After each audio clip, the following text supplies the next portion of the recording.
Bonsoir à tous. L'objectif de ce speech est d'essayer de donner quelques clés pour comprendre les interventions qui vont suivre.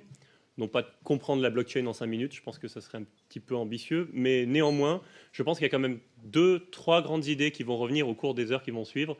Et c'est ces 2-3 grandes idées que j'aimerais que vous ayez à l'esprit, peut-être pour avancer et suivre, disons, apprécier à leur juste mesure la qualité des interventions qui vont suivre.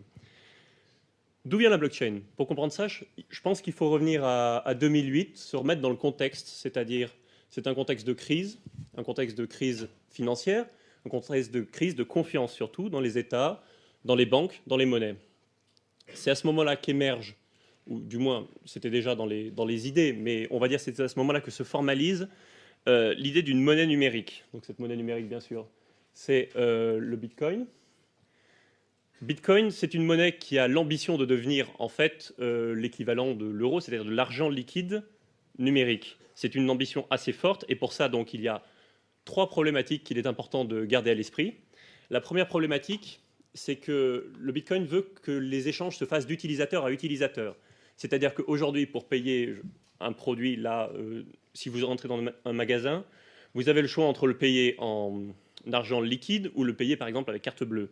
L'objectif du Bitcoin, c'est d'être l'équivalent de l'argent liquide, c'est-à-dire d'utilisateur à utilisateur. Le deuxième enjeu, empêcher que l'on donne 2 fois le même Bitcoin, c'est-à-dire empêcher que moi, je fasse de moi-même, depuis mon poste de la création monétaire, pour pouvoir me payer tout ce que je veux, parce qu'évidemment, la monnaie ne durerait pas dans ce cas-là. Le troisième enjeu, c'est dans ce contexte de crise, de garantir la monnaie sans autorité indépendante. Sans autorité supérieure, c'est-à-dire sans autorité centrale. Aujourd'hui, qui garantit l'euro? A priori, c'est la Banque centrale européenne. Avec les phénomènes de création monétaire qu'on connaît, on comprend bien que la confiance n'était pas là. L'objectif, c'était donc de se passer de cet tiers. Les solutions qui ont été trouvées, la solution donc à donner de main en main, c'est l'échange, ce qu'on appelle peer-to-peer, c'est-à-dire d'ordinateur à ordinateur, d'utilisateur à utilisateur. C'est ce qui est aujourd'hui utilisé, enfin c'était déjà utilisé pour les téléchargements. La solution au deuxième problème, qui était donc de pouvoir s'assurer qu'il n'y ait pas de création monétaire, c'est les transactions sont toutes sur un registre. C'est ce registre-là qui va lister les transactions et on pourra remonter ce registre pour vérifier que moi, lorsque je donne par exemple un Bitcoin à quelqu'un d'autre, je ne crée pas ce Bitcoin, que je l'ai bien reçu en amont.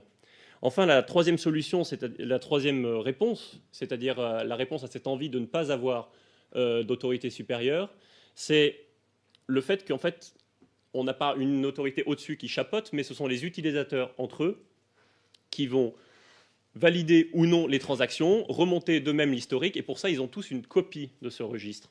Et c'est-à-dire que ce n'est pas qu'on a un registre quelque part qui est stocké dans un serveur et après on fait des copies. Non, c'est que un certain nombre d'utilisateurs ont des copies de ce registre qui sont mises à jour régulièrement. Pourquoi je passe autant de temps sur le Bitcoin? Parce qu'en fait, ces solutions techniques qui ont été trouvées, dans leur ensemble, c'est ça qui constitue la blockchain. La blockchain, c'est en fait ce registre sur lequel toutes les transactions sont écrites les unes après les autres. Je pense qu'il y a un certain nombre d'entre vous qui le savent, mais je pense que c'est important de revenir là-dessus. Ces réponses-là ayant été posées, est venu le temps, peut-être 2014, presque un temps de maturité, je ne sais pas si c'est le bon mot, mais en tout cas de prise de recul. C'est-à-dire qu'on s'est dit, bon, ces solutions techniques qui ont été trouvées, elles sont très bien, elles sont parfaitement appliquées à une monnaie. Maintenant, est-ce qu'on peut prendre du recul et penser plus largement, peut-être l'appliquer à d'autres choses, à d'autres types d'informations? Et donc on a commencé à raisonner autrement. On a commencé à considérer cet échange peer-to-peer, finalement, c'est de la désintermédiation. Avant, il y avait un intermédiaire, maintenant, il n'y en a plus. Ce registre qui liste toutes les transactions, ça permet une traçabilité. Et enfin, cette conservation du registre par tous les utilisateurs et la vérification constante des transactions, ça, c'est ce qu'on appelle le consensus distribué. C'est-à-dire qu'on ne repose pas sur une autorité centrale qui va dire oui, non, un supérieur, quelque chose au-dessus, mais c'est l'ensemble des utilisateurs qui vont décider. Et le plus souvent, c'est un concept de la majorité l'emporte. Et c'est de cette majorité qui va émerger ce qu'on peut appeler la vérité sur le réseau.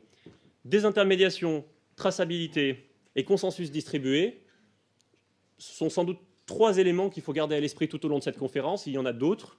Je pense que vous les découvrirez au fur et à mesure, mais ceux-là sont vraiment les exemples principaux. Je vais peut-être rapidement donner un exemple de transaction sur blockchain en prenant l'exemple, le use case le plus immédiat, donc le Bitcoin. Aujourd'hui, quand vous voulez payer en ligne, qu'est-ce qui se passe? C'est tout le contraire de ces 3 points. C'est-à-dire que vous avez un intermédiaire qui est la banque. L'intermédiaire qui est la banque va vérifier, en fait, historiquement, si vous, sur votre compte, vous avez suffisamment d'argent pour payer. Et enfin, le troisième, c'est que c'est la banque qui dit oui ou non, la transaction est validée, la transaction n'est pas validée. Qu'est-ce qui se passe maintenant si si je veux faire une transaction en Bitcoin? Je soumets cette transaction à un réseau, au réseau Bitcoin. Les utilisateurs remontent sur le registre pour vérifier que j'ai bien le droit, et ensuite du consensus émerge oui ou non la décision de valider la transaction, c'est-à-dire de l'inscrire à la suite du registre, c'est-à-dire de l'inscrire sur la blockchain. Une fois qu'il est inscrit sur la blockchain, normalement, il est ineffaçable. C'est-à-dire que la transaction a eu lieu, la transaction a été faite. Voilà, c'est un aperçu très rapide, mais je pensais vraiment que c'était important que vous gardiez en tête désintermédiation, traçabilité, consensus distribué, parce que en fait, ça a des conséquences immédiates qui expliquent l'intérêt de la blockchain pour un certain nombre d'applications, et qui expliquent aussi pourquoi est-ce qu'on va avoir un aussi large aperçu ce soir, et aussi peut-être pourquoi vous êtes aussi nombreux. Enfin, il y a des conséquences qui se tirent immédiatement. 1, désintermédiation, c'est-à-dire diminution des coûts, immédiatement. 2, traçabilité, c'est-à-dire preuve numérique d'existence, et ça Gilles en parlait tout à l'heure, et ça c'est extrêmement important, c'est une preuve relativement facile à faire avec un processus qui n'est pas compliqué. Et 3, consensus distribué, a priori ça facilite et le travail ensemble, qui est en ligne, qui est toujours très compliqué, donc la décentralisation, et également la sécurité et l'infalsification de ces preuves d'existence. Voilà, c'est un aperçu rapide, mais on a pris la décision de laisser le plus de temps possible aux intervenants, et je vous remercie beaucoup d'être là. Excellente conférence.